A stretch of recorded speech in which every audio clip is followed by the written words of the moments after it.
राजस्थान का ये पांचना बांध जहां मैं बैठा हूं, ये मेरे पीछे जो आप देख रहे हैं वो पांचना बांध है। और ये पांचना बांध दरअसल 5 नदियों का जो संगम है, ये नदियां यहाँ पे मिलती है और इसीलिए ये पांचना बांध कहलाया। और इस पांचना बांध के पानी को लेकर अब सियासी जंग कहीं ना कहीं शुरू हो चुकी है। राजस्थान में एक और सूखा पड़ा है, पूरा राजस्थान मरुस्थलीय इलाकों में तब्दील है। लेकिन जहां पूर्वी राजस्थान हमेशा पानी की मांग पर अड़ा रहा है, चाहे इसे चंबल नदी परियोजना हो या फिर राजस्थान के पांचना बांध से गांवों में पानी छोड़ा जाना हो, तमाम मुद्दों को लेकर राजस्थान में सियासी बवाल शुरू से देखने को मिला है। लेकिन अब जो मामला पिछले 20 सालों से बंद पड़ा था, वो मामला एक बार फिर से हाईकोर्ट के आदेश के बाद से सुगबुगाने लगा है। दरअसल ये पूरा मामला पांचना बांध के उन गांवों का है, उन लोगों का है जहां से पानी की मांग को लेकर दो पक्ष इस आंदोलन में बैठे हुए हैं। जहां मैं बैठा हूं, एक पक्ष यहां से महज 100 मीटर ऊपर सड़क पर धरने पर बैठे हुए हैं, वो गुर्जर समुदाय के लोग हैं। और उनका ये कहना है कि जिस जमीन पर भी हम बैठे हैं, वो जमीन उन्होंने सरकार को दी थी इस बांध को बनाने के लिए। और ये परियोजना जब शुरू हुई, इस परियोजना के शुरू होने के बाद ये लगातार कहा जा रहा था कि अगर पानी मिलना है तो सबसे पहले उन्हें मिले। इस पूरे मामले को लेकर नीचे की ओर जो बैठे हुए गंगापुर सिटी में जो लोग हैं, वो खंडीव में बैठे हुए हैं और उनकी भी मांग है कि पानी मिले। पानी दोनों समुदाय मांग रहे हैं, दोनों ही पक्ष के लोग मांग रहे हैं, दोनों ही गांवों के लोग मांग रहे हैं। आखिरकार इस पानी की जंग के बीच में कहां सियासी बवाल शुरू हो गया? एक सबसे बड़ा सवाल यह है कि क्या यहां पर राजनीति चमकाई जा रही है? क्या सियासी जिम्मेदार लोग इस पूरे मामले को लेकर कुछ और नजरिए से देख रहे हैं? वहां एक और जहां सियासी संग्राम खंडीव में चल रहा है, उसे लीड कर रहे हैं जहां मीणा समुदाय के बड़े विधायक रहे हैं, 3 बार के विधायक हैं, अशोक गहलोत के सलाहकार रखे हैं रामकेश मीणा, अभी जो गंगापुर सिटी से विधायक है, वो पूरे मामले को लेकर लीड कर रहे हैं। लेकिन क्या ये सियासी सवाल खड़ा नहीं होता कि आखिरकार ऐसे समय में जब पूरा राजनीतिक तूल पकड़ चुका है, 3 बार के वो विधायक रह चुके हैं, उनके क्षेत्र का ही ये मामला है, उन्हें क्या इस पूरे मामले को सुलझाना नहीं चाहिए था?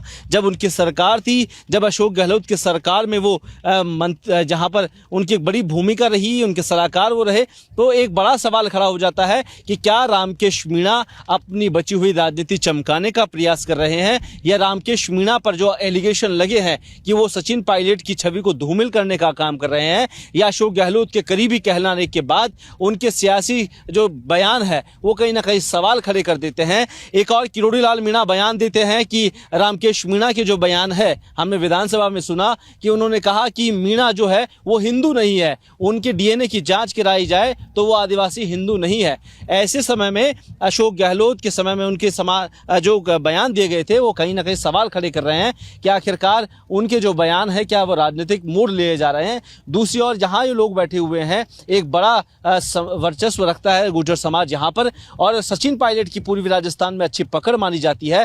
एक सवाल ये खड़ा हो जाता है कि इसी क्षेत्र से, यानी कि पूर्वी राजस्थान से जवाहर सिंह बेड़म गुर्जर समाज के एक बड़े नेता है, सचिन पायलट यहाँ पर बड़े नेता है, सीधे तौर पर उन नेताओं ने अपील जरूर की है, लेकिन आखिरकार यहाँ लोगों को आकर बीच में समझाइश करने की कवायद सरकार की ओर से, किसी और पक्ष विपक्ष की ओर से क्यों नहीं की गई है? इस पूरे मामले को लेकर क्या दो समुदायों को, दो समाज के लोगों को टकराने का प्रयास माना जा रहा है? आखिरकार ये राजनीतिक षड्यंत्र किसकी ओर से रचा जा रहा है? एक बड़ा सवाल खड़ा हो रहा है।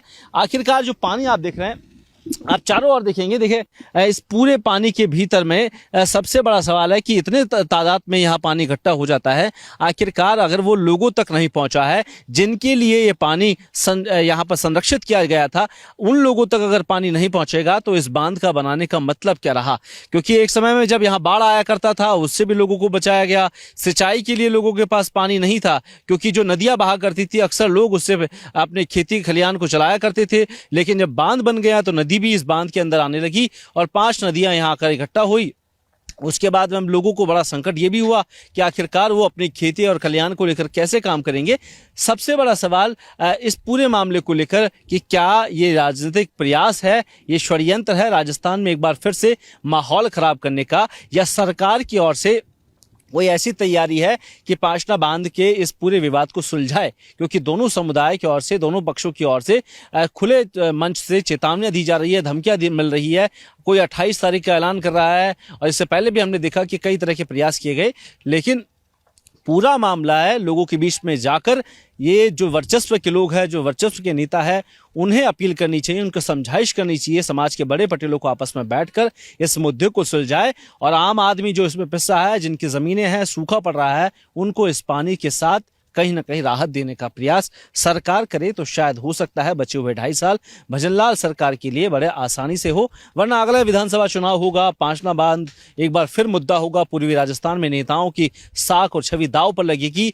तो ये एक प्रयास माना जा सकता है कि 2.5 साल बाद में जब चुनाव है, उससे पहले ही इस तरह की माहौल बनाना, कहीं ना कहीं आने वाले विधानसभा चुनाव से पहले मुद्दे बनाने के प्रयास किए जा रहे हैं। कैमरा पर्सन त्रिलोक के साथ मैं कुलदीप, रिपोर्ट भारत, करौली।